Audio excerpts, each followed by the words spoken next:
Bienvenidos todos al capítulo 20 de Será Muy Ñoño. ¿Cómo están, chicos? Bienvenidos al programa, gracias por estar acá. Hoy vamos a hablar acerca de Japón y la influencia en la cultura occidental. Vamos a hablar sobre Japón porque ha sido un tema transversal a los últimos capítulos que hemos hecho y es un tema transversal en general cuando hablamos de cosas ñoñas o de cosas nerd. Es como que gran parte de nuestro imaginario está dominado por las cosas que vienen desde Oriente, o sea, desde el anime, las películas de samurái, etcétera, etcétera. Bueno, el cine chino, etcétera, etcétera. Hay muchas cosas que vienen de allá y que por alguna razón que vamos a tratar de dilucidar hoy, nos llaman mucho la atención y nos mantienen ahí muy pegados en su imaginario, en sus ideas, etcétera, etcétera. Así que para partir en el día de hoy vamos a darle el pase a nuestro querido Paulo, nuestro profe ñoño, porque como no sé si algunos de ustedes no sabían, pero Paulo lleva muchos años trabajando en el análisis de la cultura occidental, de la cultura oriental y de cómo nos ha influido y específicamente la cultura japonesa. Así, un aplauso para Paulo. ¡Bravo! Bravo. Rico. Ay, no, me pongo tímido, aquí me pongo tímido. Me pongo nervioso y se me olvida todo, ¿eh? Y no es chiste. Especialmente ahora que está empezando el semestre. Pero es verdad lo que dijo Daniel, en todo caso, esto de que igual uno como profesor de historia estudia el mundo occidental, así que no estuvo tan equivocado lo que dijo Daniel, ¿verdad? Oye, entonces, pero en todo caso, obviamente... yo no sé si alguien alcanzó a estudiar algo de la cultura oriental en el liceo. Yo conocí una vez a una persona que me dijo que habían estudiado la historia de China en cuarto medio. Pero más allá de ¿En eso... cuarto medio? Sí, en cuarto medio tuvieron como un repaso bien somero acerca de la historia de China, pero no sé si sea parte como del currículum. Del China-bus. Claro. Yo por lo que menos Oriente aparece, sí aparece Oriente en los programas de historia actualmente, pero aparece muy poco. Por ejemplo, aparece muy brevemente en séptimo básico.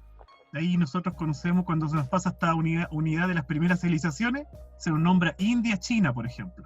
Yeah. Ahí aparece. China, sí. Después, lo ponen en el título, ¿no? Desaparece Oriente y vuelve a aparecer, se nombra en octavo, muy brevemente cuando con los viajes de exploración de los europeos, por la ruta de la seda, se habla de China y un poquito... Por el opio también, ¿o no? ¿Cómo? Por el opio. Por lo del opio. Eso, por el opio también. Y después nuevamente desaparece Oriente. Marco Polo. Eso, también.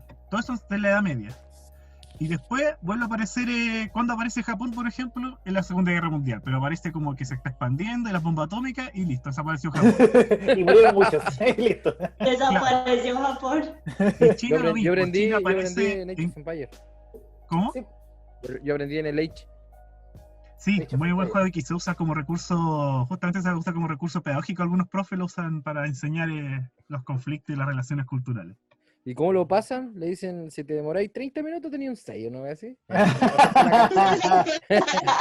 No sé, ¿cómo que lo se pasa usarán? hasta la Yo no lo campaña uso. 3 a prueba.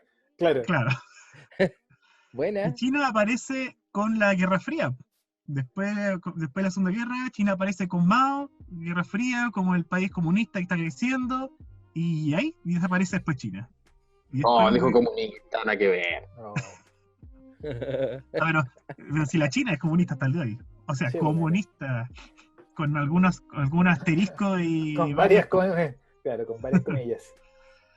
Y así que eso, así que algo, por lo menos aquí, creo que todos los que estamos aquí alguna vez vimos Oriente, ya sea en mayor o menor medida, y todo lo que sabemos Japón, aquí en el caso de Chile, por lo menos tiene que ser de manera autodidacta, claramente. Aquí Claro. cada uno, a través del manga, del anime, de las películas, los videojuegos, cada uno empezó a conocer Japón de una manera distinta, por distintos medios. Yo igual, pues justamente, ustedes saben que estoy con mi proyecto de japonista. No es que aquí en Chile hay una especialización en Asia, no existe un magíster en Asia, no existe algo así, algo más cercano. ¿Pero existe en alguna parte? O sea, ¿existe alguna universidad de habla castellana, digamos, que entregue esa mención? No en Chile, a nivel internacional sí. Ya. En Europa y Asia sí, Ah, mira. pero en América Latina, o por lo menos en Chile, no. Ya. Entonces aquí en Chile lo más cercano que tenemos, por ejemplo, son universidades que tienen carreras de relaciones internacionales. Ahí te explican algo de Oriente. O hay otras carreras que tienen ramos muy específicos sobre cultura de Oriente. Pero sería, hasta ahí nomás llegan los conocimientos y no hay más que eso. Oye, Ya. a modo de pregunta, Sí. rápidamente, así como una breve historia. ¿Cómo ustedes se culturizaron a través del tema oriental? Por ejemplo, Pablo, ¿cómo fue que tú te metiste en este mundo? ¿Cómo llegaste? Claro. Claro. Sí, buena Pregunta pregunta. para Bueno, todos. como la mayoría de nuestra generación, contexto de globalización, los 90, la influencia del anime, por supuesto, el anime y los videojuegos. Ahí yo empecé a notar de muy temprana edad una diferencia entre la animación estadounidense y la animación japonesa. Y yo veía harta animación estadounidense, me encantaba, por ejemplo, bueno, hasta el día de hoy los veo. He-Man, por ejemplo, fue uno de mis primeros héroes. Hasta el día de hoy me encanta He-Man, la serie clásica de los 80. Pero a medida que iban pasando los años, empezaron a llegar estas series japonesas como Saint Seiya, que fue el héroe pre-Goku que tuve. Cuando todos los protagonistas eran iguales. Claro, Era el mismo un actor. shonen era como el de la mismo misma actor. escuela. Claro, era el mismo actor, para todos los... No, es que le quería comentar que Seiya es como el canon del héroe, porque hay muchos otros animes donde se repite Seiya en varios, o sea, Sí, no es En esa época, sí, po. que sea Seiya, pero el dibujo es el mismo dibujante, o qué onda ahí, Pablo, tú quieres más. No, es un estilo simple, un estilo de dibujo que se dio mucho en los 80 y que el autor, Masami Kurumada, lo conserva muy bien ese estilo. Es muy ochentero ese estilo, clásico, con las técnicas de los 80.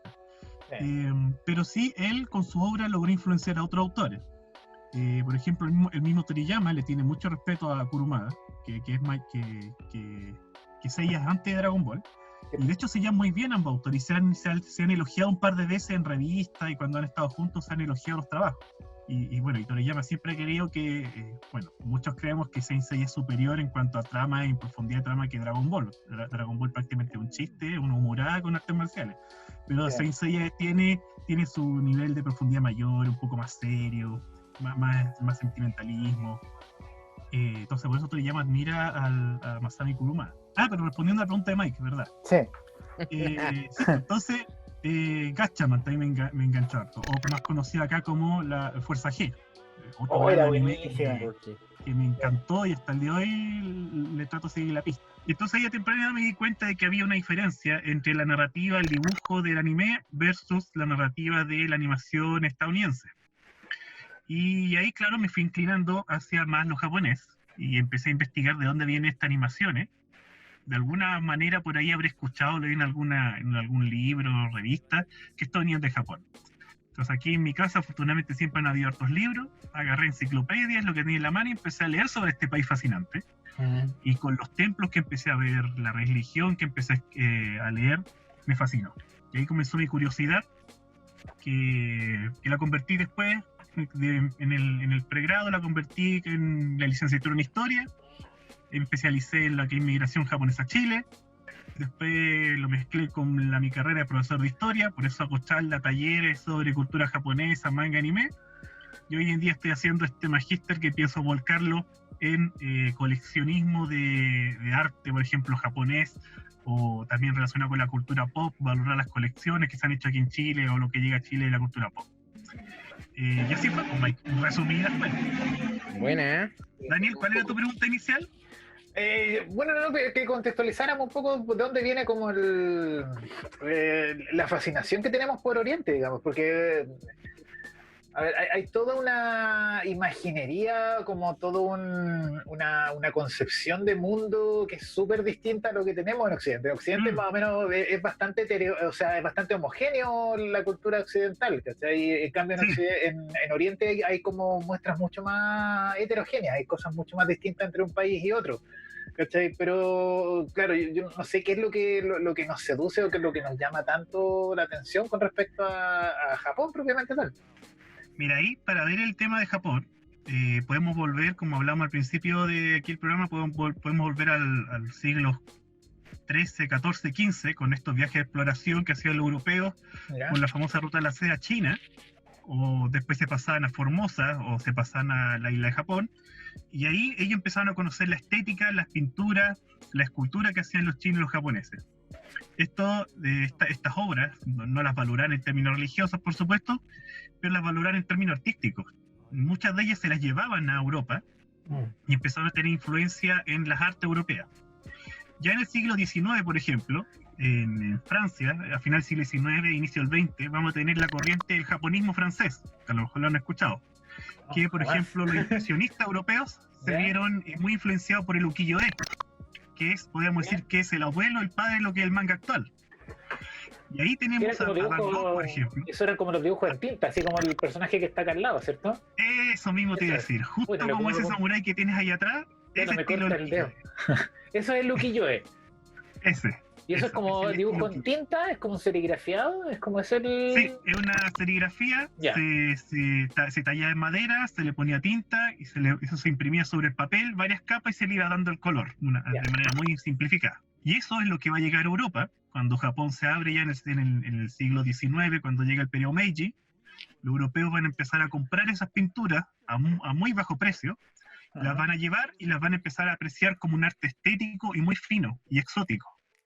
Y eso va a influenciar a estos primeros artistas impresionistas como Van Gogh, Miró y otro más que no recuerdo, que empezaban a pintar y a veces a copiar lo que veían en estas estampas japonesas. Ya. How dare you. ¿Cómo era? How dare you. Yeah. How Ah. dare you. Y así entonces los europeos van a empezar a apreciar esta estética Espera, como algo fino. ¿podrías decir que entonces que desde tiempos inmemoriales estamos pirateando cosas de Oriente? Sí, Sí, por lo es menos más o menos. hace unos 500 años ya estamos sacando cosas de Oriente y las estamos modificando. Mira tú. Aguante. Aguante. Entonces los Aguante la europeos, piratería. obviamente los que hacían estos viajes a Europa, o sea, que estos viajes a Asia, eran los burgueses, pues, los que tenían recursos para pagar estos viajes enormes, costosos. Que tenían el billullo. Claro. Entonces traían Claro. estas obras, las compraban a bajo precio, las traían a Europa y las vendían caras. Y se las vendían a más burgueses o gente de la aristocracia que tenía para pagar estas obras. Claro. Y esto entonces influenció el arte de la época. Y Europa, como ustedes saben, siempre ha sido el referente para América Latina desde el periodo de la colonización, De la colonización, post-independencia. Las élites americanas, tomando las pautas culturales, estéticas de Europa, van a ver que si los europeos copiaban esto, ¿por qué no hacerlo acá en Chile? Exacto. Entonces la élite La criolla clásica nacional, por ejemplo, si veían que en Europa se están vistiendo con kimono y estaban consiguiendo estas pinturas que yo aquí Chile también tenía que hacerlo. Claro. Los Estamos teniendo- europeos de Latinoamérica. Claro. Oye, Sí. ¿Ah? como dice mi abuelita, si en las Europas lo hacen, hay que hacerlo acá también. Pero si Eso, acá, eso fue. en- De hecho, así no, sé, fue. no recuerdo si es en Iquique donde se construyeron como casas con madera traída de Europa, po. O sea, Sí. Eso no fue Puerto. El Puerto Varas no es como así. También la colonización del Sí, sur se de dan en Chile varios lados. sí. con europeos. Entonces, claro, la élite nacional, la aristocracia, vamos a tener que a inicio siglo XX van a empezar a hacer, por ejemplo, fiestas estilo japonés. Ahí si uno revisa la revista, ¿Pero dónde? Vamos a ¿Dónde? ¿Acá en Chile? Perdón, me perdí. ¿Eso ocurre acá en Chile o ocurrió en Europa? Sí. Lo de las fiestas? ¿Acá en en Chile? Chile. En se Chile, en hicieron- Chile. O sea, ya había Wow. otaku en el siglo XX. O sea, no siglo sé XX, llamarlo siglo tal, XIX. pero gente que le gustaba la cultura japonesa. Buena, había otaku entonces en ese tiempo. ya. Mira, Si quieres, Oye, vaya, qué fantástico, mira, qué oriental, mira. Konichiwa se decían, Konichiwa. Mira, con Nietzsche guapo, Konnichiwa, oye. dice Konnichiwa. Bueno, dice Konnichiwa. entonces vamos a tener que la aristocracia admiraba mucho porque decían que eran finas telas, por ejemplo, estaba la seda, y veían estos abanicos que estaban muy bien pintados, jarrones chinos, mezclan de todo, porque era arte fino según para la época. Entonces ahí se consumía mucho arte estética oriental. A ver, esperen, vamos a mostrar algo. Sigue hablando Pablo, yo les voy a mostrar lo que tengo aquí. Aprovechen. Pero después viene la Segunda Guerra Mundial. Ustedes saben que Japón estaba alineado lamentablemente con Italia y Alemania. En Alemania. Chile le tuvo que declarar la guerra por presión de Estados Unidos a Japón, y a Italia y Aunque no hizo Alemania. nada, pero Ese es un detalle que muy poca gente sabe en Chile en todo caso. ¿Ah? Sí, Que Chile le pero declaró se la guerra declara a casi al Japón. final, po, ¿no? Sí, pues, como 3 días antes en del el ataque. 43, 45. Como que le declaró y terminó así de una vez. Claro. Menos mal. Y el chileno, no, nosotros estuvimos en la Segunda Guerra Mundial, pues, weón, participamos, Sí, pues, le echamos la foca a Japón, pues, bueno, Sí, pues le dijimos, oye, ¿qué te pasa? Los teníamos ahí, pues los teníamos ahí. Ya que ustedes De hecho, hicieron las colecciones de todos, entonces, ay, que sirve, no sé qué. Yo que tengo las cosas de mis abuelos aquí, y ahora que está hablando Pablo de eso, a mí se me perdió. Estas son unas teteritas que mis abuelos trajeron de Japón. Vienen con un set completo, yo les muestro la tetera, ¿no? Entonces, Qué bonita. Esta, miren, Oh, y tiene oro ahí. oh. Y esta es la otra. Ah, se le rompe. ¡Ay, métala! Wow. Vamos a llamar a un experto en arte asiático Sí, para ver. voy a llamar a... ¿Cuántos pides por ella? No lo sé, Rick, Rick. ese es falso. No lo sé, Rick. Priceless. Se pegó. No te pegaste, ¿estás bien? No te pegaste, ¿Estás bien? pegado, Raúl. ¿estás bien? Estás muteado nomás, Raúl, estás muteado. Estás muteado, pero te ves. Sí. Entonces, Ya, pues. por un par de años, Chile y Japón no van a tener relaciones, porque van a ¿Hicieron van a estar las relaciones cortadas por la Segunda Guerra. Termina la Segunda Guerra, Chile y Japón en el año 48, entre el 48 al 52 vuelven a retomar las relaciones, pero de ahí en adelante ya se convirtieron en relaciones solamente económicas. Ya. Después viene la década del 70, los 80, ustedes saben que ahí Chile también tuvo su auge económico, se instauró el modelo neoliberal, Japón estuvo en su boom económico también, convirtiéndose, iba camino a ser una potencia económica, y ahí Chile después en el 90 viene esta apertura económica, y estos dos países se reencuentran en un contexto de globalización. Y es ahí donde nosotros, al final de los 80, inicio de los 90, nos encontramos con este Japón que se ha convertido en un país potencia a nivel electrónico. Por ejemplo, ahí comienzan los videojuegos, desarrollador de videojuegos. Ujú. Japón se convirtió en un país potencia en lo que es cine y animación. Llega el boom del anime en los 80 y los 90 a Chile. También lo tenemos ahí. Y más encima, sus marcas más reconocidas a nivel mundial, como Sony, Toyota, No sé, Suzuki, claro, eso te iba a decir, no sé, los Canon. automóviles también, pues. Canon, Toyota. entre otras marcas, Nissan. Mitsubishi, Nissan, Honda. Todas esas marcas ya en los 90 habían alcanzado un alto reconocimiento mundial, se convirtieron en sinónimos de calidad. Si uno compraba un producto japonés, si era sinónimo de calidad y que te iba a durar mucho. No como los Entonces, chinos. Hasta No, el día de los hoy la chinos. influencia, podemos decir que la influencia de Japón es notoria. Incluso se dice que el 90% de los teléfonos a nivel mundial pueden que sea de marca china, puede que sea de marca coreana, etcétera, pero por dentro, en cuanto al desarrollo de chips, por ejemplo, se dice que es La con tecnología. tecnología japonesa, Ya. por ejemplo. Claro. Entonces hoy Oye. en día hablar de la influencia de Japón es prácticamente está en todas partes, en el desarrollo de software, de automóviles, de marcas de ropa. Tokio se terminó convirtiendo- aplicaciones también. Tokio, acuérdense que es un referente también en lo que es la moda, es uno junto con París, Londres, Nueva York, es uno de los Milán, es uno de los centros, uno de los focos económicos y de moda como referente mundial. Entonces aquí podemos hablar de cualquier cosa y todos podemos sacarle Una tajadita a Japón. algo de Japón, por supuesto. Claro. Y la pregunta Oye. del millón, queridos, abierto para todo el panel. ¿Por qué? ¿Por qué es tan interesante? ¿Cómo que porque es muy interesante? ¿Por qué es tan interesante la cultura japonesa? Pues porque... Ya, yo voy a decir algo de mi research. ¿Puedo decir algo de mi research? Adelante. Ya, como decía Pablo, se generó la globalización, ¿cierto?, del mundo. Pero Sí. generalmente la globalización del mundo se entiende como la americanización del mundo. A veces sí, sí. Sí. Ah, y yo encontré algo que se llama la colonización colonización a la inversa, que son como culturas que son un poco más pequeñas, se vuelven como más globales, que es lo que Ya. pasó con la cultura japonesa. Ay, Ajá. gracias. Ah. Pero yo creo que es por eso, porque al final yo creo que los que nos sentimos distintos a la norma, encontramos un nicho o pues algo que nos agrada, algo que nos cobija, y que también puede ser que con otras personas también compartamos ese gusto y ahí somos un grupito más pequeñito.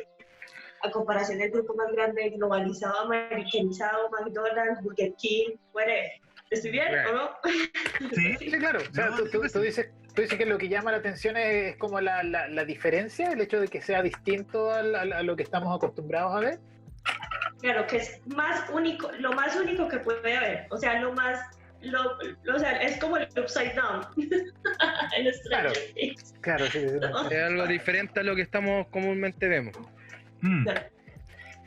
Interesante. Yo en realidad en lo personal, mi vieja estaba más enfocada en todo lo que es la cultura china, ¿cachai? ¿No? Mi vieja del año 80 y algo que practica tai chi, ¿Tu mamá? Chuan sí, mi mamá, sí.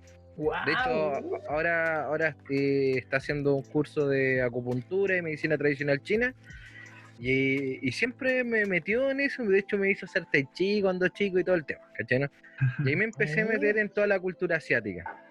Pero en realidad yo soy más consumidor del tema chino que japonés, ¿cachai? ¿No? Pero más que nada consumo más contenido gringo. No, por ejemplo, veo anime, pero no en exceso, ¿cachai?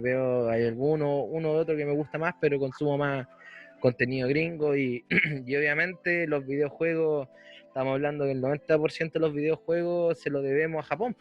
claro. Sí, claro. Las dos grandes compañías que existen hoy en día, o sea, mira, ¿ya cuánto tenemos? 3 compañías grandes y 2 de esas son japonesas, que es Exacto. PlayStation y Nintendo, ¿cachai? Sí, claro. Lo que pasa es que yo creo que para mí por lo menos es un cúmulo de cosas, porque yo entré como a la cultura japonesa gracias a mi papá, porque mi papá practicó artes marciales muchos años.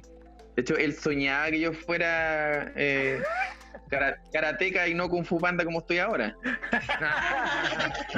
Bueno, nunca es tarde. Todo. Oye, bueno, la cosa es que, bueno, aparte del karate y las artes marciales, igual como que siempre me obsesionó el tema de los samuráis, de los ninjas, no sé por qué desde cabro chico que me obsesionó ese tema, y de ahí obviamente va avanzando, porque después viene, no sé, mi gusto por el cine, el anime, ¿cachai? Entonces es como, en mi caso es como un cúmulo de cosas que me llevan, y como dice Mike, también los videojuegos, que todos están en Japón. De hecho, me gustan los juegos basados en, no sé, pues la cultura japonesa, no sé si vieron ese anime del Dororo. No lo he visto todavía, güey. Aún no, tampoco. Así que, bueno, y hay juegos de esa serie y, bueno, y ahora sale un anime. Pero la cosa es que, como decía, eso es como un cúmulo de cosas, mi influencia por el Japón, y siempre me ha gustado. De hecho, mi sueño es ir a Japón. El de todo. Vamos a hacer un especial en Japón nosotros, ¿ya? O sea, de hecho, vamos a ir. Se lo traemos. Queremos hacer- oye, Vamos a arrendar queremos un ir a hacer- charter y nos vamos a ir todos juntos. Un charter. Un charter. Como esos viajes que hacía, oye, vamos a hacer un programa especial como esos viajes que hacía Marcelo de Cachureo, ¿se acuerdan o no? Cuando iba a Orlando, pero nosotros vamos a hacer a Muñoño en Japón. Yo me Ahí acuerdo ya el capítulo especial del profesor Rosa que fue a Japón. ¿Te acuerdas? ¿Lo viste Ah, eso? no. No, Está en ¿cuál es? YouTube. Y se dice, según lo que he leído de ese capítulo, ese sería uno de los capítulos más caros infantiles que se ha hecho hasta ahora. Porque estuvieron, creo, como una semana, Canal 13 pagó todo, y solamente pudieron pagar la estadía de Guruguru y del profesor Rosa en Japón, y recrearon un montón de lugares. Y el episodio dura como 1 hora 20, algo así, 1 hora y media. Ya. Y claro, para la época ha costado carísimo grabar Claro. ese. Pero y vale la pena, o sea, ¿valió la pena? Me imagino yo, ¿o no? Sí, el episodio, a pesar de que obviamente tenía un tinte cómico los episodios del profesor Rosa, Claro. ese capítulo tiende a ser un poco más cultural más que cómico. Hay unos chistes por ahí, por supuesto, entre Gurú y profesor Rosa, pero se nota que ahí hubo una investigación, se lo tomaron bien en serio. Y es genial mostrar el Japón en los 90, ese Japón, y con ellos dos. El programa es muy bueno para un público infantil, por supuesto. Bueno, y para Sí, nosotros que crecimos con el profesor Rosa, verlo de ahora, nos Claro. vamos a entretener. O sea, yo creo que contribuyó también al fanatismo que tenemos, igual. Pues. Claro. Oye, yo tengo una pregunta. Según lo que recuerdo, Pablo había dicho de que este es el mes de Japón, la semana de Japón. Ah, sí, pues. La semana, el mes de semana. Hace El año de Japón. El siglo de Japón. unos, a ver, como desde aproximadamente alrededor del 2007 en adelante, el mes de agosto empezó a convertirse por tradición en el mes del Japón aquí en Chile. A nivel histórico, bueno, el mes del Japón tampoco no comienza muy bien, porque acuérdense que ahora el 6 y 9 de agosto lamentablemente se celebran no se celebra, se conmemoran los trágicos atentados atómicos Hiroshima y Nagasaki, 6 y 9 de agosto. Y ustedes saben que la historia de Japón eso fue un quiebre para la historia de Japón. El Japón Claro. de pre y posguerra es completamente diferente. Así que esa es la fecha como histórica que la más importante del mes de agosto. Y después viene otra festividad japonesa que es el Obon, pero esa se celebra solamente en Japón. Bueno, aquí las comunidades japonesas también lo hacen aquí en Chile. Pero eso consiste en el mes de Japón, que usted no se extrañe si ven muchas actividades aquí en Chile que se están haciendo, es por eso. Comparte, para asistir.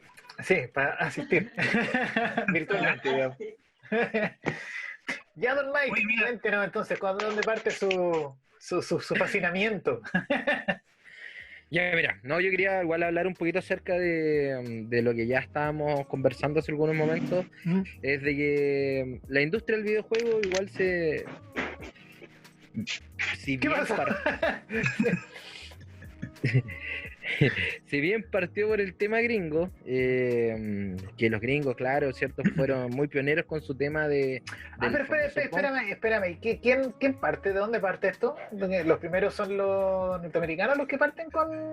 Con el tema de videojuegos, sí, pues, piensa que, mira, cuando empezó como el boom, llamémoslo así, el videojuego, vendría siendo Atari. Ya.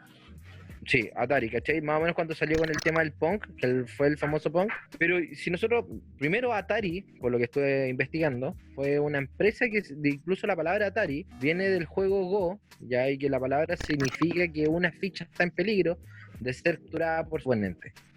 Jamás te iba a presagiar que el Japón haría lo mismo. Claro. Ya, y cuento corto, el tema fue de que Japón, Atari logró posicionarse súper bien con su juego Pong, y después en el año 75 aproximadamente viene Telegames, nos salió Telegames, ¿cómo que se llama esta empresa? Taito. La empresa Taito saca para el arcade lo que es el famoso y muy conocido Space Invader. ¿Ya? Fue como el primer videojuego japonés, llamémoslo así, que fue como el boom. Recordemos que el Space Invader que se colgó por la fama de Star Wars, ¿ya? Entonces aprovechó ese boom y muchas unidades vendían en el continente americano, y después de eso llegó el trágico y fatídico año 83 con ¿cómo que se llama? Con el quiebre de la industria de los videojuegos gringos, ¿ya? Que Atari se tuvo que separar, se crearon dos filiales.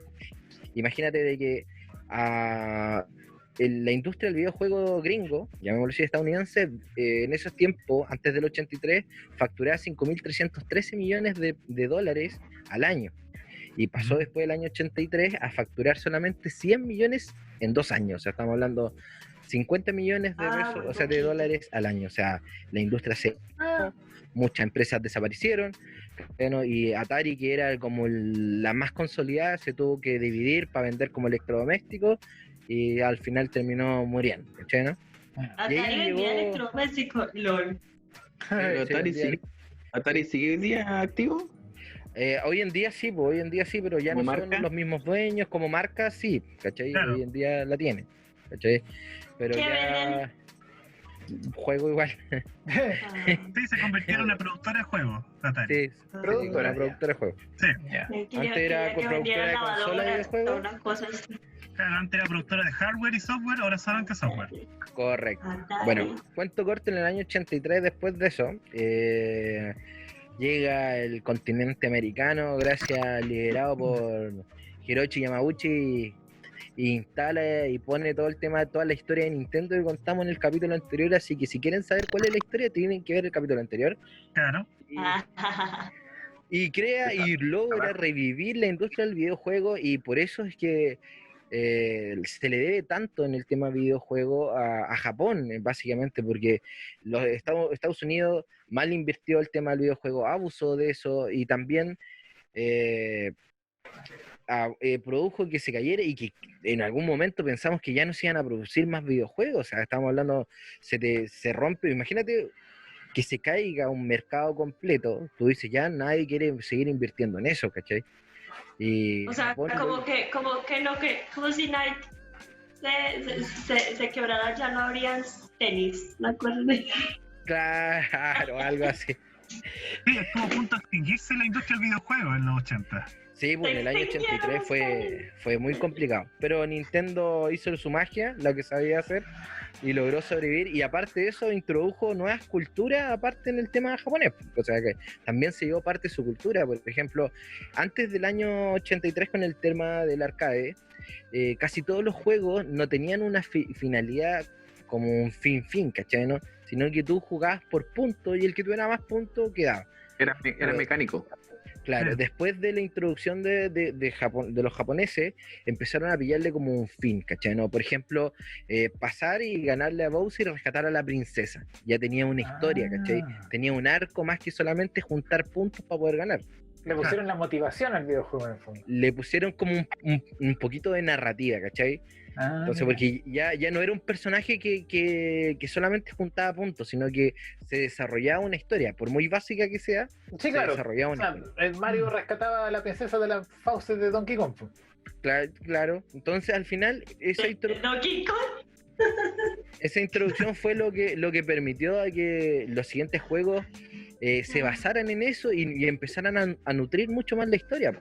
Y después ya con el lanzamiento de la Wii, también Nintendo hizo su parte por el tema de los juegos casuales, ¿cachai? ¿No? Que amplió el espectro de los jugadores, creó el tema de los juegos casuales, porque anterior a eso era solamente un nicho, ¿cachai? ¿No? Claro. Y Nintendo otra vez lo hizo y dijo, ya vamos a crear juegos que sean para todos, ¿cachai? ¿No?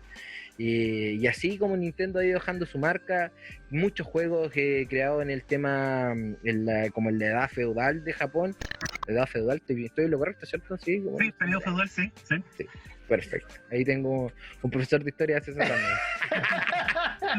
Nuestro profe de historia de bolsillo. Sí, clases particulares, por Zoom. Hago clases por Zoom.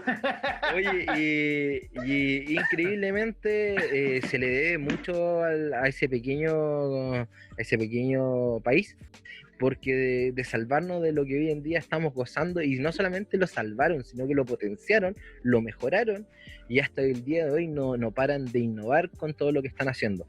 Como les mencionaba en un comienzo, dentro de todas las industrias, o sea, como de todas las marcas topes que están en la industria del videojuego, dos que son las más consolidadas, que es PlayStation y Nintendo, son japonesas, y por lo tanto toda esa cultura la traen. Yo para poder ver este tema estuve viendo toda la mitología que tenía metida Mario, ¿cachai? ¿No?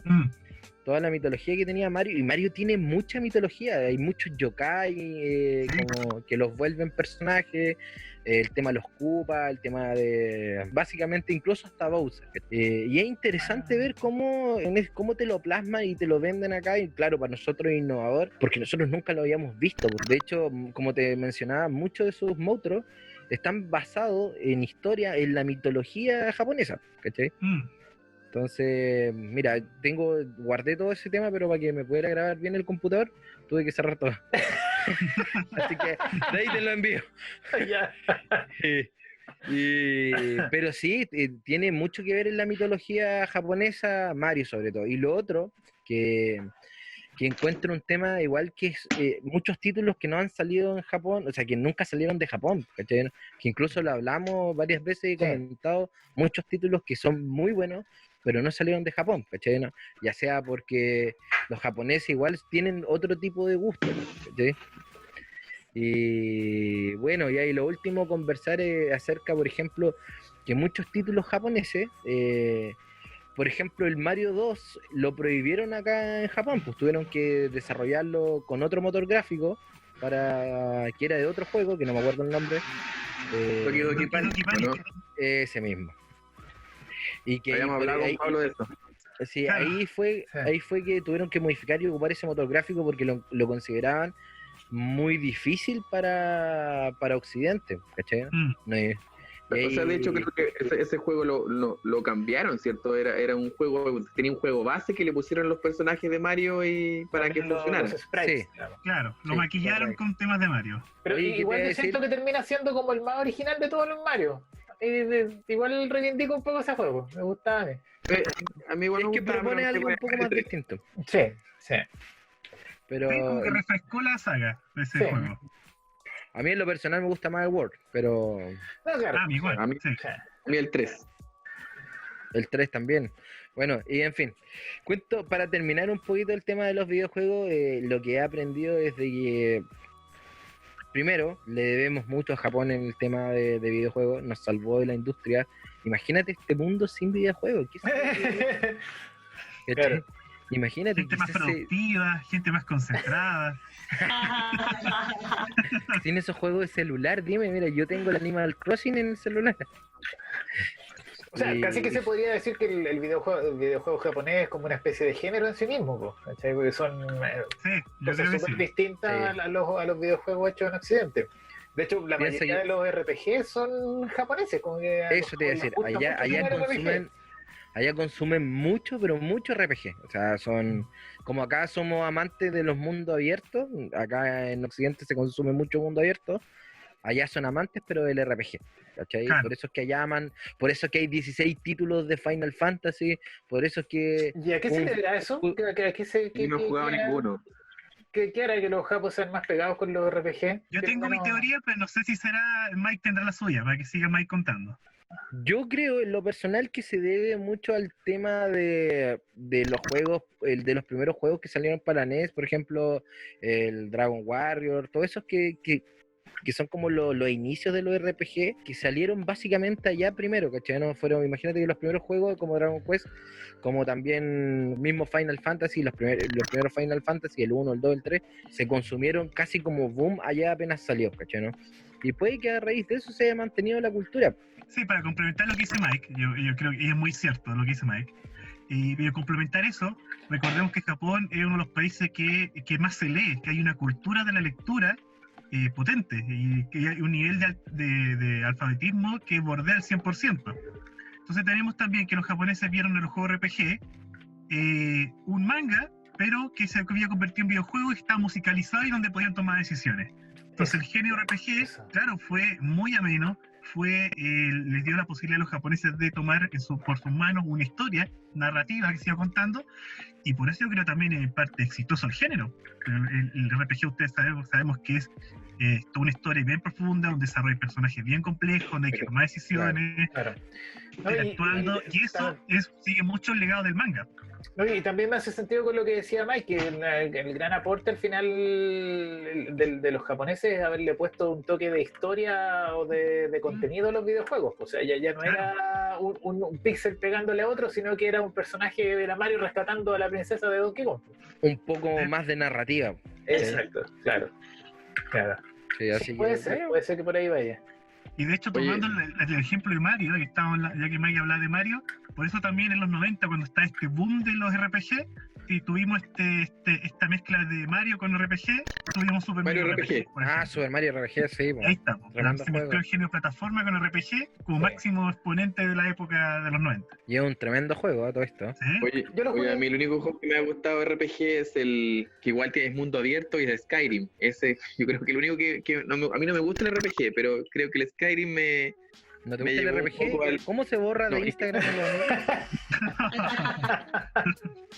pero como dice Mike, como a nosotros nos gusta el mundo abierto, Skyrim fue como que me llevó un poco al mundo RPG y lo disfruté harto ese título. Bueno, Ya, pues. Ya, queridos, vamos a cerrar entonces el tema de los videojuegos y le vamos a dar el pase al... Un aplauso para Mike, por supuesto. Y pasamos entonces a nuestro querido Raúl. Oye, Raúl nos va a hacer hoy día el tema en otra cosa. me tocó un poco el tema del cine. En realidad esta conversación es de Daniel y yo, porque no es Ah, no sé solamente nada, yo en... No sé nada. Ah, No, nos van a escribir. yo no estudié tanto. Profe, no estudié. Oye, bueno, en el cine yo creo que Japón ha influenciado harto a Occidente y yo creo que uno de los mayores cineastas japoneses que ha influenciado a Occidente es Akira Kurosawa con hartas en varias películas. De hecho, no sé si saben que yo creo que tienen que saber porque son igual de ñoños que yo, que Star Wars está basada en una película o sea, lo ocupó como Lucas, se basó en una película que se llama La Fortaleza, no recuerdo bien el nombre, pero se llama La Fortaleza y fue como la base de Star Wars. Y al igual que la película Los 7 Samuráis, que la verdad es que no la he visto. Otro más que no estudió. Y lo que habíamos hablado de que fue como también el precursor del spaghetti western. El Sergio Leone el año 64 hizo por un puñado de dólares, ¿cierto? Un puñado de dólares, sí. Es que básicamente la vuelta del spaghetti western es bien extraña. Yo creo que vamos a tener que hablar en algún capítulo acerca de eso. Porque el género de western de los vaqueros es como eminentemente gringo, pues, ¿cachai? Es la cultura gringa puesta en una película, en el fondo, ¿cachai? Pero en algún momento un director italiano se le ocurrió hacer películas de vaqueros y filmarlas en España. ¿Vale? En España. Con actores italianos, ¿cachai? Y una de las grandes películas de este director italiano fue un remake de una película japonesa. Entonces, es una vuelta bien extraña, ¿cachai? Y lo más divertido es que el remake de la película japonesa copia los tiempos, los ritmos, los planos y el estilo del japonés, pero en vez de samurái pone vaqueros, ¿cachai? Ajá. LOL. Pero en todo caso la historia base es la misma. Se supone que llega la historia japonesa se llama Yojimbo y se supone que llega un Ronin, llega a un pueblo donde está en conflicto dos pandillas y empieza a trabajar para ambas pandillas, prestar el servicio, y al final termina acabando con las dos pandillas y salvando al pueblo de esta guerra que los tenía todos sumidos en conflicto en el pueblo. Bueno, 3 años después de esa película, Yojimbo, el año 64, este caballero Sergio Leone hace por un puñado de dólares, que es básicamente la misma historia. De hecho, la historia cuenta que Akira Kurosawa llamó a Sergio Leone y le dijo, oye, qué buena tu película, le dijo. Pero, no, de hecho le mandó una carta y le dijo, oye, súper buena tu película, pero esa película es mía, le dijo. Así que estuvo 2 años atrasada la película. En el estreno de Por un puñado de dólares estuvo atrasado 2 años en Estados Unidos por el tema de los derechos de autor. Sí, es uno de los primeros casos famosos de plagio en el mundo. Y también perdió los derechos en Taiwán, en Japón, Sergio Leone por la distribución de la película, y tuvo que darle un 15% de las ganancias a Akira Kurosawa y el otro guionista. Así que ahí quedó con su carta de felicitaciones. De hecho, el mismo Sergio Leone dijo que era un homenaje a Akira Kurosawa, pero ahí tuvo homenaje. Es delicada esa línea entre el homenaje y la copia. Y la copia, pues. Sí. Si no... Pero es que yo siento que el homenaje, pues si uno va a hacer un homenaje, uno hace un pequeño, una fracción de claro. Eso en la película. Claro, copiáis una escenita, copiáis un diálogo, sí, hace un wink, wink. Pues, claro, pero lo que hizo Sergio Leone fue como lo que hicieron con el Mario 2, po. Le puso un skin de vaquero a la película de Samurai, ¿cachai? Exactamente. Claro. Oye, y de hecho también había otra película la película que yo mencioné, Los 7 Samuráis, también se hizo una película western que se llama Los 7 Magníficos. No sé por qué le pusieron los... No podían ser 6, 7 Magníficos. 7, sí. El número de la suerte. Dross se basó en eso. Sí. ¿Cómo? Oye, y esta ¿Perdón? Dross se basó en eso. ¿Dross? Sí, Dross, todos sus tops son 7. Ah. También. Y de hecho esa película, Los 7 Magníficos, salió un remake hace unos años atrás. No sé si la vieron el remake. No lo he visto, pero sí cachaba. ¿Saben de qué me acabo de acordar? De plagio también.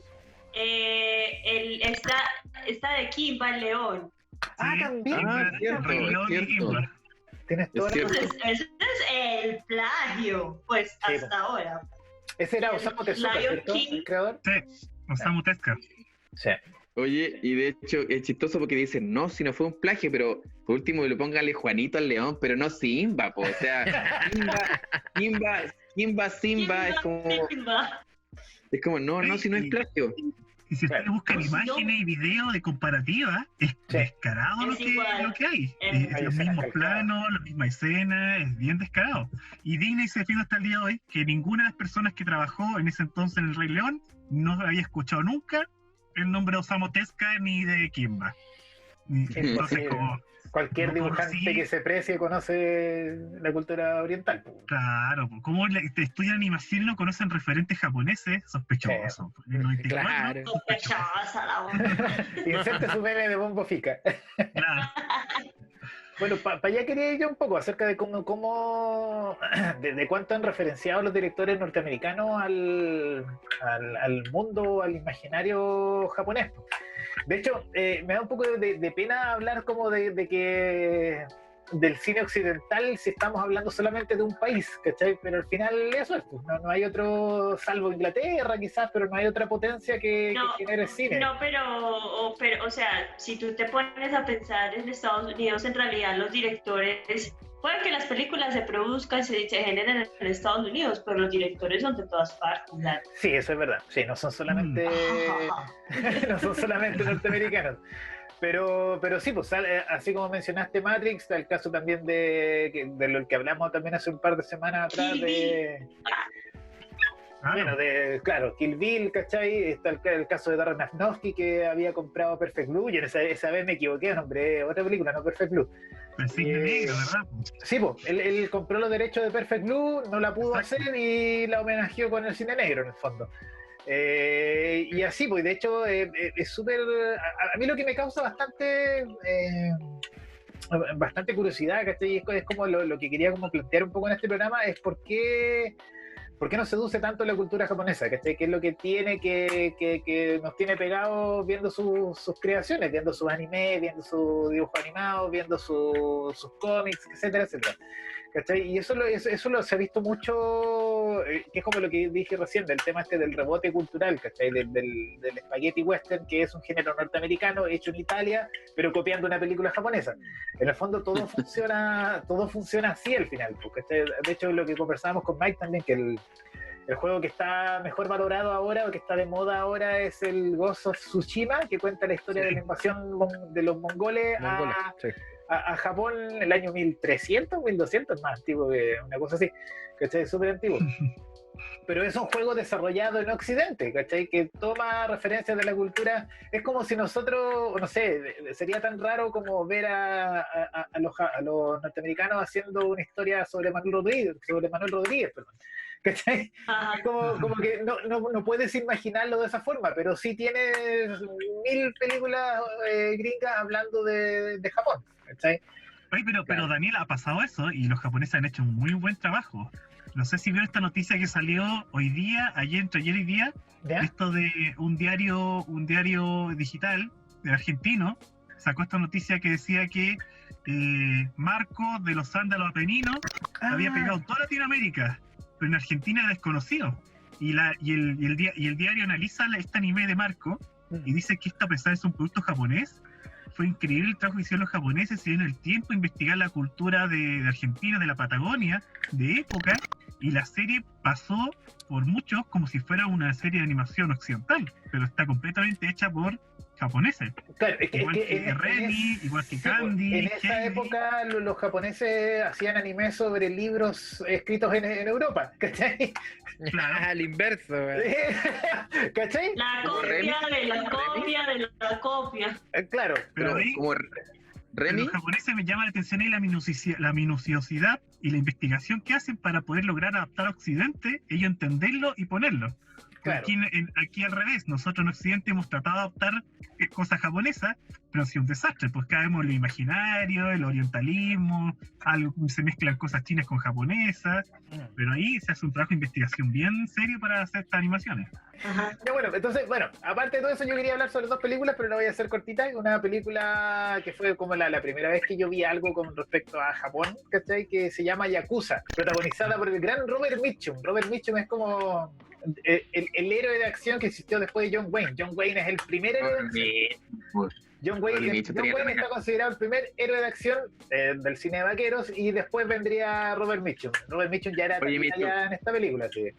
Mitchum tenía la media pinta, la media percha, pues bueno. Sí, pero en esta película ya estaba pasadito en edad. Pero la película cuenta la historia de este detective norteamericano, creo que era de Nueva York, que viaja a Japón de forma ilegal para encontrar a la hija de uno de sus amigos que fue raptada allá. Y allá este tipo se enamora de la cultura oriental y se encuentra con varios actores que eran como los más famosos de Japón en ese tiempo. Y la película muestra toda la cultura de las mafias japonesas, de las yakuza, y si la pueden pillar, véanla porque es re buena. A mí me encanta el cine de los 70, sobre todo la violencia del cine de los 70. Es como bien torpe, si uno la ve ahora, claro, ahora estamos acostumbrados a ver a John Wick, ¿cachai? En ese momento las cosas eran muy distintas, pero se ve mucho más violento y se ve súper interesante también. Y es como el primer acercamiento que yo vi, al menos con respecto a la cultura japonesa, y de verdad uno queda como bien pegado. Yo creo que a los gringos les impresiona este tema como del honor y del orden, porque los gringos son todo lo contrario, ¿cachai? Son como súper al lote, no sé, y eso está muy bien plasmado en esta película. Y además está dirigida por Sidney Pollack, que es como uno de los grandes directores de esa época también, grandes directores de thrillers policiales y cosas así. Y la otra película de la que quiero recomendar es Black Rain, o Lluvia Negra, que es del gran Ridley Scott. Oye, me aparecía la película, ¿cierto? Lluvia Negra, con la que tú nombraste con Yakuza. Muy parecida. También es de un par de detectives que viajan a Japón siguiendo un caso, pero es un caso de corrupción policíaca, ¿cachai? Que ellos tienen que viajar a Japón siguiendo eso.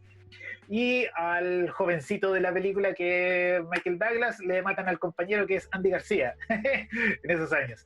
Y él también termina metido en temas de mafias y triadas y etcétera, etcétera. Oye, el malo se llama Sato, ¿no? ¿O no? No recuerdo exactamente. Sí. Me recuerdo el corte de pelo del malo, que era así como bien... Era así como bien así... Mecha paracia, que medio rapado. Bien mecha, claro. Muy buena esa película. Y era muy buena esa película.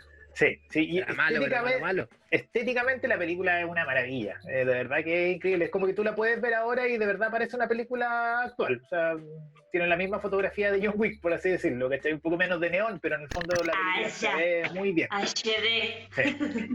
HD. Ya, querida HD, le toca a usted. Cuéntenos, Citavero. ¿De qué nos va a hablar? Oye, antes que terminemos, no te quiero decir antes que algo que terminen. Yo mencioné a Akira Kurosawa, y a Akira Kurosawa le hicieron un homenaje en Estados Unidos en año 90. Lucas y Spielberg le entregaron el Oscar honorífico. Creo que fue uno como 8 años antes que muriera. ¿Verdad? Bueno, sobre todo George Lucas se lo debe.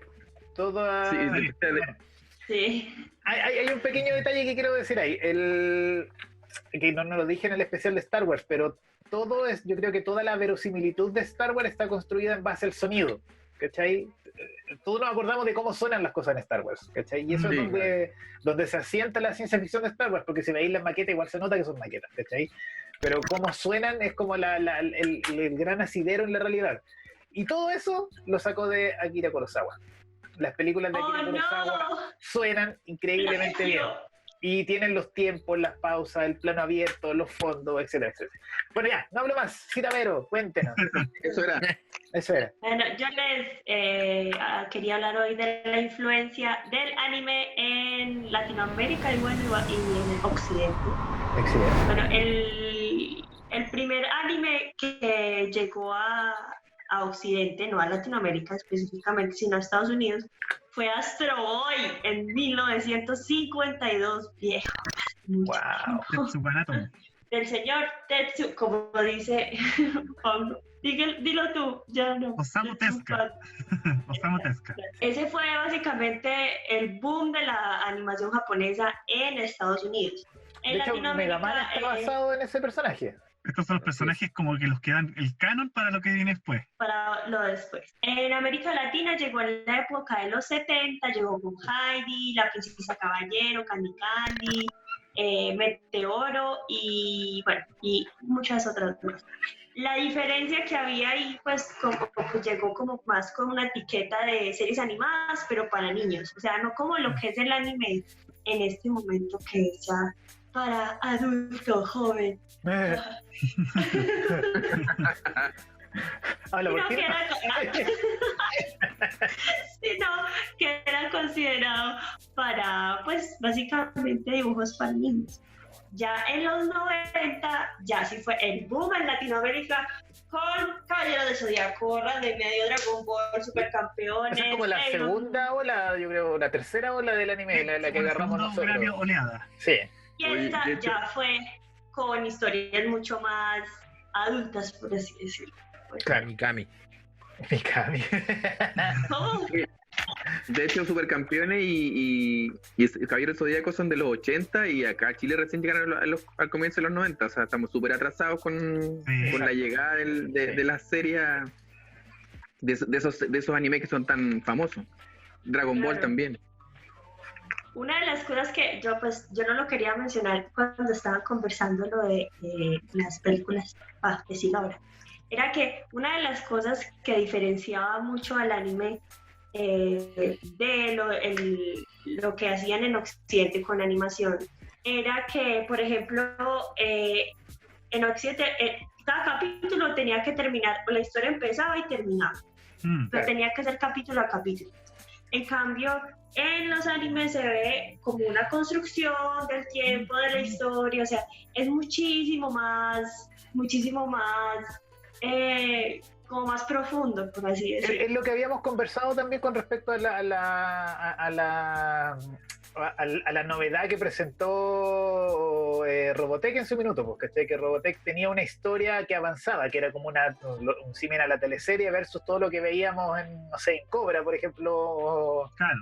o los Thundercats, que todos los capítulos eran como autoconclusivos, por así decirlo. El anime llegó En con general, historias que avanzaban.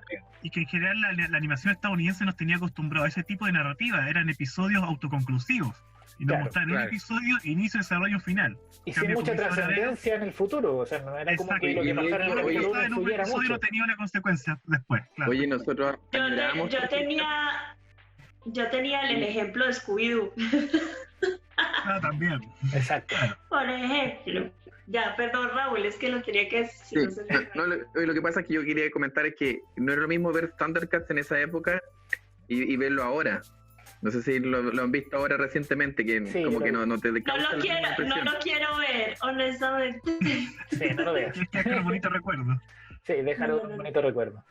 Es muy mala Hay cosas idea. que mejor que queden así. Sí. Sí. Bueno, y como todo en la vida y sobre todo en temas foráneos, cuando uno lo trae de por allá, uno tiene que empezar a hacer, pues tiene que como, la cultura de Oriente es muy diferente a la cultura de Occidente y generalmente cosas que dicen allá son medio estrafalarias, entonces uno no las entiende. Entonces se generó una latinización de los contenidos. Como por ejemplo, no sé si ustedes se acuerdan, pero en Pokémon, James, el del equipo Rocket, el que le hace la voz José Antonio Macías, desde la tercera temporada hasta la 10ª, cuando llegaba el equipo Rocket, no sé qué, y expandir nuestro reino hasta, y entonces este man decía, es que expandir nuestro reino hasta México, hasta Sonora, hasta Chihuahua, hasta Acapulco. ¿Ustedes se acuerdan de eso? Sí. Hasta la vecindad del Chavo. Claro. Sí, Sí. o sea, utilizaba muchos términos mexicanos, pues porque el tipo es de México, bueno, no sé, Sí, México. y de toda Latinoamérica, pues como para poner su firmita ahí Y extender nuestro reino hasta Buenos Aires. ¡Sí! ¡Jaime Mes! dentro de la voz. El otro Oye, que pero- también lo hizo fue Daniel Abundis, que hacía de Japosai en Ranma y Medio. En un episodio dijo, mis reinas, ya llegó su Luis Miguel. Eso es súper interesante también, eso es súper interesante, porque también ocurre en Los Simpsons, es como que, no sé si ocurrirá en el doblaje en inglés, pero el doblaje, No, claro que sí. el doblaje O sea, latino se apropió de eso también, se apropió de la Sí. historia animada, digamos. Son muy pocas las Sí. series en que la versión doblada es mejor que la original por el doblaje, por la localización. Son muy pocas las series que pasa eso. Los Simpsons es una, por ejemplo. Y al final son, o sea, yo siento que uno tiene dos experiencias. honestamente, viendo el anime en japonés con subtítulos originales, todo, y el anime con el sonido, pues con el doblaje al español es una cosa totalmente distinta. Sí, Sí, sí. yo ¿Cómo lo confirmo. prefieren? ¿Cómo lo prefieren? ¿Doblado? o- Original. Así. Pensaste mal al tiro, Daniel, weón. Yo estaba Yo preguntando jamás. doblado traducido. Jamás haría una cosa así, ¿cómo se te ocurre? Pero yo como amante de la cultura japonesa, bueno, yo conocí todo este anime que ha nombrado Vero, los conocí obviamente doblados, en primer lugar, y me gustaron bastante. Pero ahora, a medida que investigo la cultura japonesa, y ahora prefiero más el original que la versión doblada. Pero estoy muy de acuerdo que lo que dice Vero, de que hoy en día, teniendo estos conocimientos de ambas partes, el conocimiento de cultura japonesa y sabiendo lo que dice Vero de la adaptación, son dos experiencias muy diferentes ahora. Para mí, Claro. por lo menos, ver Dragon Ball, por ejemplo, en japonés y verlo en latino, son dos formas de ver una misma historia. O No Pokémon te trae igual. la misma nostalgia, weón. Claro, bueno, está la nostalgia emocionando, por supuesto, pero el mensaje que están transmitiendo a nivel de cultura, a través de la voz, lo encuentro cada vez más distante, más diferente. Es muy cierto eso en la experiencia, que el doblaje está una experiencia completamente diferente. Sí, es súper El Goku importante japonés, por ejemplo, ese tema. el Goku japonés lo encuentro tiene cada vez le encuentro más diferencias con el Goku latino de Mario Castañeda, por ejemplo. Sí. Los mismos episodios, pero escucharlo en japonés, tiene una actitud diferente, se nota que piensa de manera Una diferente. personalidad completamente Eso, distinta. personalidad completamente Sobre diferente. todo en la última saga, sobre todo en Dragon Ball Super, como que a Castañeda le costó agarrar a Goku de nuevo. ¿Cachai? Al principio Sí. partió con un Goku súper infantil y de a poco se fue como acostumbrando al personaje. Sí. Claro, lo retomó y lo fue estudiando y acordándose de en qué había estado el Goku adulto. Sí. Sí. Vale. Bueno, y ¿Y hablándoles de otro tips, de la censura, por ejemplo. Hablemos de la censura. La Por censura. favor. Por ejemplo, Samurai X en Colombia, pues como en este momento cuando, o sea, yo creo que a todas las productoras cuando les pasaban los anime era como, eso es para niños, Caballeros Zodiaco, sí, eso es para niños, Power Rangers para niños, Claro. todos para niños. Para niños. Entonces todo lo ponían en la franja infantil. Y pusieron Samurai X en la franja infantil, que estaba súper subido de tono, y eso se encendió una polémica horrible, grande, sexos, suicidios, y al final terminaron cortando la serie horrible y no se entendía nada. O sea, era como, mejor sacarla de la franja infantil, pues desde un principio. Bueno. A Chile no estuvo ajeno a eso, pero aquí también hubo. Sí, aquí también pasó lo mismo. De hecho, pasó bastante con Ranma. Ranma fue como el reventón en su minuto. Y Ranma y medio, en el 2009 se estrenó, y era como que instaba la homosexualidad, el rayo homosexualizador. Cuidado con el rayo homosexualizador. Aquí va a aparecer el rayo homosexualizador. El CGI va a aparecer ahí, auspiciado por Daniel. Dragon Ball también está bien censurada. Dragon Ball, la También esta en es Sí, En el 2001 también pues se dijo pues que Pokémon y Dragon Ball era satánico, salió de yo no sé dónde, a qué cura se le ocurrió en México escribir eso, que Dragon Ball era satánico. En todos los colegios, en el mío, por ejemplo, imprimieron ese artículo y todos papás, y a mí me votaron todo. Mis Pokémon, mis Pikachu, mi Goku. Uy, yo por suerte no alcancé a vivir eso, pero ¿te acuerdas que la Camila también lo mencionó? Pues de hecho mencionó que había una carta que supuestamente el Papa habría visto Pokémon y la habría autorizado, porque está, Sí. o sea, a ese nivel. Así. Yo en ese Dijo, tiempo no, no estaba es en el satánico. colegio adventista. Yo estaba en el colegio adventista y nos llamaron y toda la weá. Fue una charla que hicieron de que los Pokémon y que eran del diablo. Diablo. Sí. O sea, yo creo que son de donde el diablo perdió el poncho, porque queda lejos Japón, pues. Pero... En una de esas era un cosas que ven, desentendimiento de la cultura japonesa terrible ahí, y lo más afectados, por supuesto, éramos nosotros, los niños, los consumidores de estos productos, las víctimas. Entre que se Claro. pelea la iglesia, los padres y los profesores, estamos nosotros en medio, pensando qué hacen. Nos sacan el anime, nos devuelven el anime, nos que esconden los las cortan, que no todo el tema, no. Claro. Bueno, es que aquí en Chile somos bien limitados en ese aspecto de la censura, en la culturización somos honestamente medio pobres en cultura, Sí. por eso la iglesia se mete tanto, censura esto. De hecho, el mismo caso de los Simpsons, igual había muchos capítulos censurados por la iglesia, y qué decir del anime en general, que yo creo que la mayoría de los animes que vimos acá en Chile tienen que estar censurados. O sea, salvo Robotech puede que no, pero en general yo creo que tiene que haber mucha censura, y eso ya ni siquiera es un tema de dictadura, es un tema de ya en los 90 y seguían censurando cosas porque les Sí. parecía políticamente censurado. políticamente incorrecto. Claro. Nos falta Otro crecer en puntico eso. que quería. Estos son mis puntos. Los puntos de Vero. Los gran llamados otaku. ¿Ustedes saben qué significa otaku en Japón? Que no Otaku en tiene- Japón dice tu casa o tu hogar. Ja. Y se utiliza para las amas de casa. Vaya usted a saber. Sí. Yo leí otra cosa. Ajá. Ah, sí. Espere. Escúcheme, yo Escucha. termino. Ya, entonces, esto fue como una reconstrucción de las identidades étnicas construidas culturalmente. Se hizo una hibridación cultural. Lo estuve ensayando. Estudió la Vero, ¿viste? ¿Viste, Raúl? Sí. Está ganando la anotación positiva. ¿Viste, Sí. Raúl? Fíjate que no estoy viendo nada. Ya, solamente en el 1988 y 1989 adoptó una connotación negativa porque un hombre que no quise saber el nombre porque me pareció horrible, no lo voy a mencionar, solamente voy a decir que fue un hombre horrible. Secuestró, violó y asesinó a 4 niñas preescolares. Otaku. Y ¿A dónde envió acá? los restos a una de las en Japón. Ah, ya. Escucha. ¿No? Y Envió todavía los conoció el restos. término en los 80.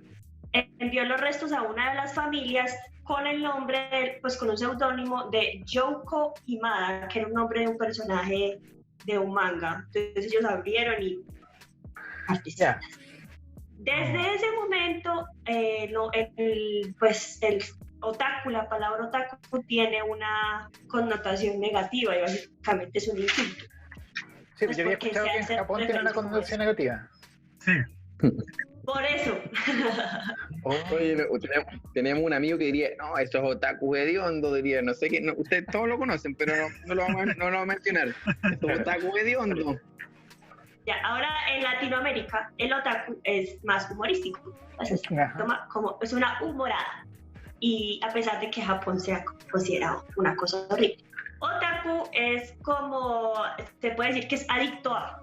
Entonces, por ejemplo, está el Pasón Otaku, que es el adicto a los computadores. Está el Gemu Otaku, que es Mike Gemu Otaku, El Game, claro. adicto a los videojuegos. Wota, que no es con Otaku, pero es Wota, que es adicto a las idols. Pablo. Pablo. Ese es Pablo. Oh, Malo. la reina del K-pop ya pasó su etapa idol ahí. Ya pasó su etapa. Bueno, aunque Y Hatsune Miku los- cae en idol, ahí reconozco Hatsune Miku. Tengo ganas de hablar. Wota, entonces Pablo es Wota. Están los cosplayers, que saben que son los que se hacen los cosplays, y los gore otaku, que les gusta todo lo que El es gore. contenido sangriento, gore. Ya. Sí. Ya, y aprovechando que estamos hablando de anime, no se olviden de ir a ver la revista juegue.cl, 24 páginas a todo color. Juegue. Hablan Juegue. de todas las cosas felices y Technicolor. sus juegos. Technicolor. Juegue. Pues básicamente, esa es mi presentación de hoy. Muchas gracias. Vamos. A recreo, Vero. A recreo. Oye, estaba on fire. Estaba on fire hoy día, la verdad. Sí, fue una muy buena presentación. Guarde la cartulina, Vero. Ahora la puede guardar. A poner un 6 porque los 7 son de Dios, ¿ya? Vamos a darle final al programa de hoy. Muy interesante todo lo que conversamos. Ya saben, vean todas las películas que recomendamos, jueguen los juegos que recomendamos y sigamos mirando Oriente a ver si aprendemos algo nuevo nomás, pues. Oye, Black Rain, sí, véanla. Y los 7 con samuráis. respecto- Y los 7 y samuráis.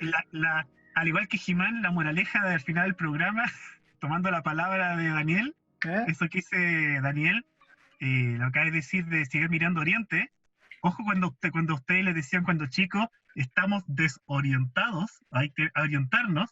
¡Oh! Orientarnos significa mirar Oriente porque de allá viene la sabiduría. Ah, Por favor, inserten el GIF.